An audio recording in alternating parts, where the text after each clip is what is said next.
How is it going, guys? Today I'm bringing you a quick battle against ChrizManiac. He's a pretty cool PokeTuber playing mostly lower tiers, so please check out his channel. As always, you can find the link in the description. We had a few battles with various results, but I feel like this one was the most interesting out of them. As you can see, neither of us stuck with one tier. The main purpose of my team is to try out Specs Victini as well as Endure Reversal Soak, which I didn't get a chance to do in Black 2 and White 2. The main obstacles in my way are respectively Clowitzer and Granbull, but Rose Rate is a great check to both of them, so I need to make sure that it stays in a good shape. Right, let's get into it.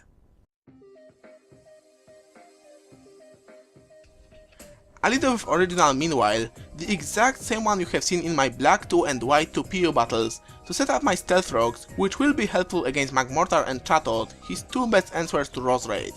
He leads off with the later, and in the back of my head I remember that this thing gets a heatwave from Black 2 and White 2, so I switched to Frillish to find out if this one has it as well.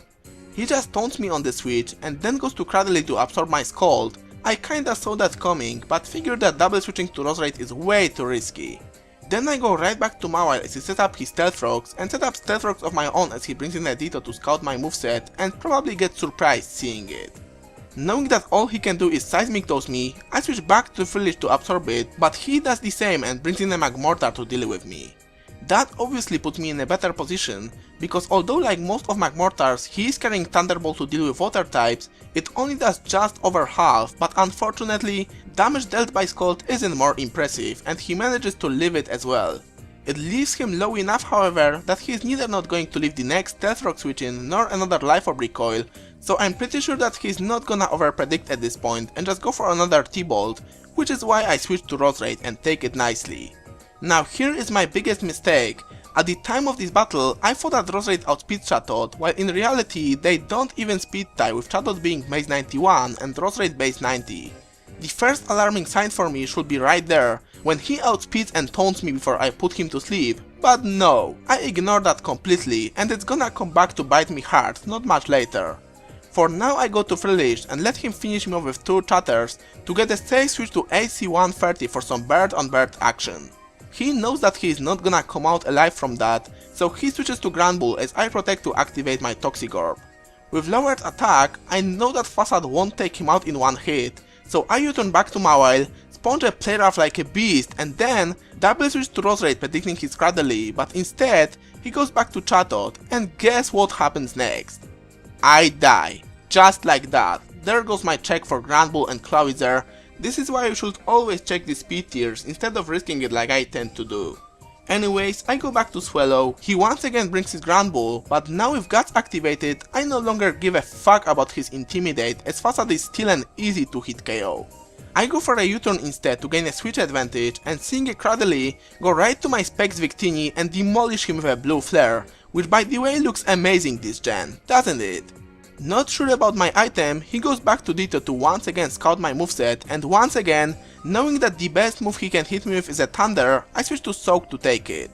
He decides to death fodder his Granbull, thankfully dies to Stealth Rock before intimidating me, so right now, against his Chatot is my best chance of getting an Endure Salak sweep going. I endure his Chatter, get a Salak Berry boost, and all I need now is to break through confusion. But Soak is like, yeah, I know I'm a karate Pokemon, but that Parrot is too much for me to handle, sorry, now I'm gonna kill myself. And that's the end of that. For the third time I call my AC 130, but this time he has nowhere to hide and gets destroyed by it. The toxic damage leaves me with 20 HP, just barely not enough to leave a U-turn from his transformed Ditto, which is a game changer, because had I lived that U-turn, his Clowitzer would have to take a Guts boosted Facade to the face. You might be wondering, why does that matter if I have a Specs Victini with Thunder? Well, it turns out that not only Mawile is not bulky enough to leave a Mega Launcher boosted Water Pulse, but also his Clowitzer turns out to be holding an Assault Vest, allowing it to leave a Specs Thunder, takes me out with another Water Pulse, and that is the game. Good game, Chris. From 3 to 8 HP. That is all it took to change the battle outcome. But the more important aspect was my laziness. If I was bothered to check the Chatot speed, it could be a totally different battle. Still, I think you'll agree, Straightforward battles like this are the most enjoyable, and your team definitely gets a thumbs up from me. So once again, be sure to check out my opponent's channel, leave a like rating and comment if you enjoyed the video, and as always, I see all of you next time.